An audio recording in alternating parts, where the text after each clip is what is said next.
Today, I'm speaking to Professor Philip Manning. Phil is Professor of Natural History at the University of Manchester and Director of the Interdisciplinary Centre of Ancient Life. He has featured on and presented numerous documentaries. Firstly, to introduce our viewers to your work, what projects are you currently involved in?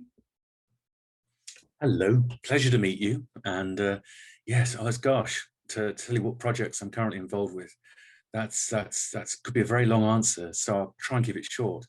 We're doing everything from using some of the biggest science machines on the planet, synchrotron light sources, to probe the innermost secrets of chemistry of fossils. And we're also using it to look at human brains so we can map the presence or absence of compounds from environmental signatures in human brains. Oh, we're digging up dinosaurs also in Wyoming. Digging dinosaurs, human brains.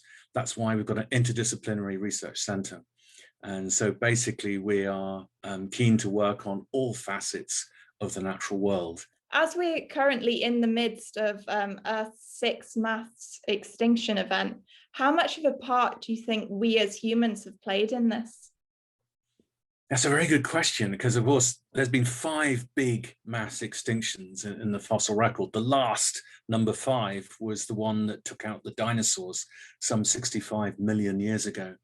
Interestingly, the biggest one in the evolution of life on Earth, as it were, because extinction and evolution are inextricably linked. They're beautifully balanced with each other most of the time. The one that kicked off the age of the dinosaurs 250 million years ago saw around 95% of species on the planet going extinct. So this is important to remember, because the hindsight the fossil record provides us is very, very powerful. Do you think 95% of species became extinct? But life found a way. Sorry to quote good old Jurassic Park, but it did. And so the planet can undergo massive change and still recover. Life can find a foothold. Likewise, as many suggest, and I'm prone to agree, that we are kind of sleepwalking into what is a mass extinction event. Because we have very short lives, if we're lucky, 100 years, or usually around about 70 or 80 years, to see this type of change is almost just beyond the edge of what is a human lifetime. But in several hundred years, there's been such species loss as a function of humanity as we invade all these different environments. We are very, very successful as a species. And as a function of that, we've impacted environments in a way that really no one species should. And so to say we're in the midst of a mass extinction event, I think is actually very accurate.